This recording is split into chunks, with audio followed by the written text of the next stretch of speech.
Hey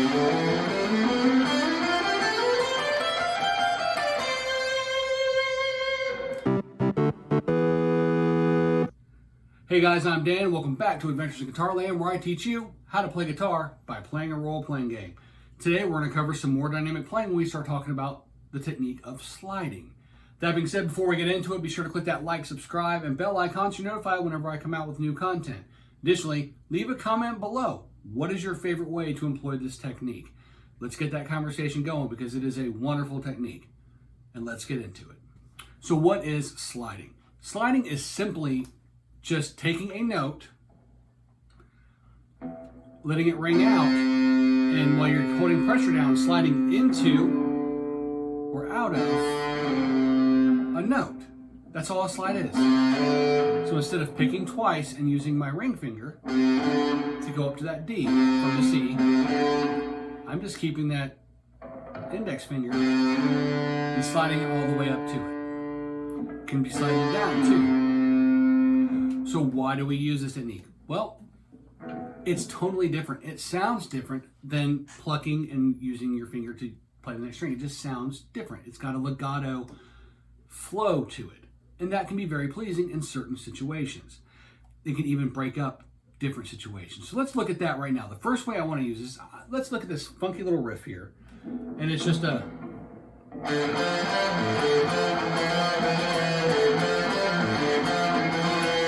Right? That's not bad. Kind of dun dun dun dun dun dun dun dun. It's not bad. But now let's throw a slide in there and see how it changes it.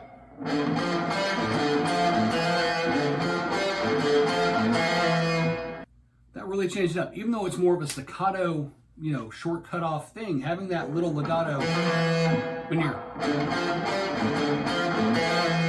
really adds a lot of tonal variance and makes that just come up to the next level. So that's one way you can use it, just coloring your music. So is this only used on single strings? No. You can use this with chords, and heavy metal players have been doing it for years.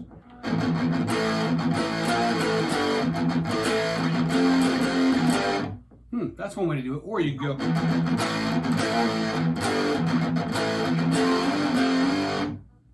See the tonal difference there? So that's another way to use it.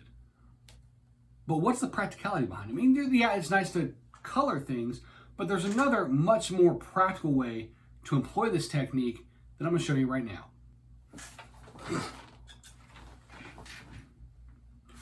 All right, so this goes into what I like to call fretboard logic, and it's how you logically get from one spot to another on the fretboard, or things that make sense in their placement on the fretboard. So we're going to look at this. We are playing just a very simple lead fill. It's really just the scale for C major, and we're starting here on that C on your A string on the 3rd fret, and going to end up at that particular note, right? That higher C note, 2 octaves up. Normally, I would get there like this.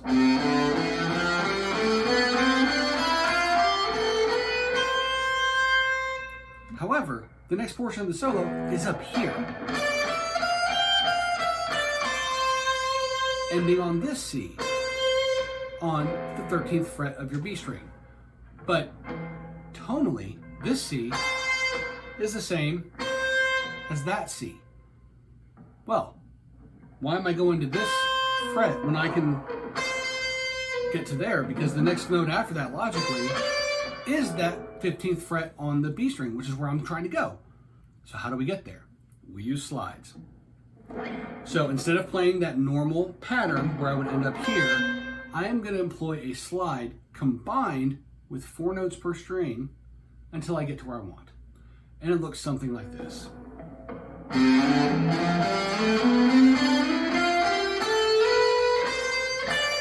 There I am.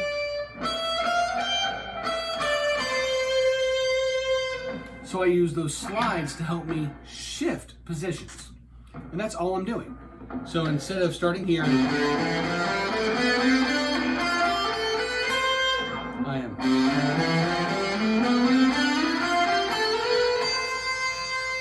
Same exact notes, but I traveled a greater distance to get up here so that I can finish off that solo. And that's all that I was playing in the beginning. All right, so what are some ways that we can actually practice this so we can incorporate it into our playing? Well, the first one is just sliding. having target notes, sliding to and out of them. So let's say we're gonna go from the 5th fret to the 7th fret. It doesn't matter what note we're looking for here, we're going for fret, so we can train our hands to get used to the technique. So we're just gonna slide up on each string with our index finger. Once we're there, we're gonna slide back down. Same thing, but we're gonna go from 5 to 3.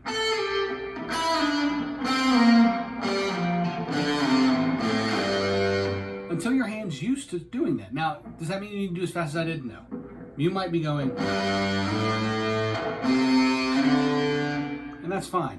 Just make sure that when you slow it down, you're not slowing it down in between the notes and getting that accidental note in there.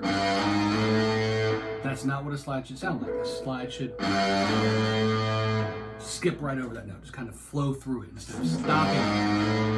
Don't stop on that note. Slide through it. That's how you're going to get better. You can also remember to do that on your way down. Slide through it. Do that with each finger.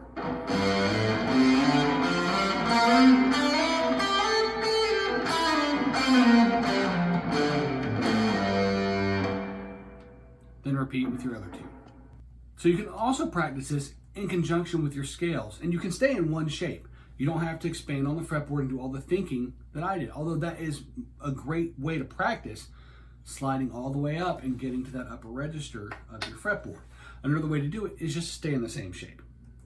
So let's look right here at that C major shape starting on the 3rd fret of the 6th string or your low E string.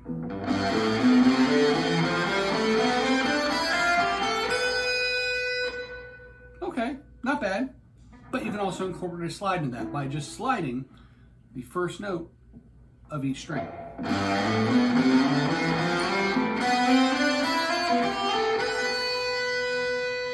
See how it's different?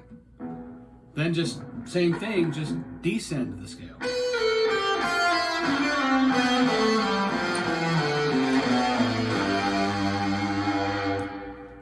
So there you go. So one note before I close this is what this looks like in tablature. And you'll see it right up there. So that's what it looks like with tablature. It has that slide in, which is going up. So that would be going up to it, or it would have a slide down going out of that. So going down. And it's just ascending or descending. And that little arch over it means that you're holding that note out. You're not playing it. You're letting that note ring out as you're sliding it. That's all that means. So on tablature, that's what it would look like. You'll see some similar things in actual sheet music, annotation as well, similar to that if it's for guitar. So that's it, guys. That's different ways to play slide, how to incorporate it into your practice when you're talking about scales, how to just practice it so you can get the technique down, and how to read it on tablature. If you like this video, don't forget to click that like, subscribe, and bell icon so you're notified whenever I come out with new content. And until next time, enjoy your adventure, and I'll see you in Guitarland.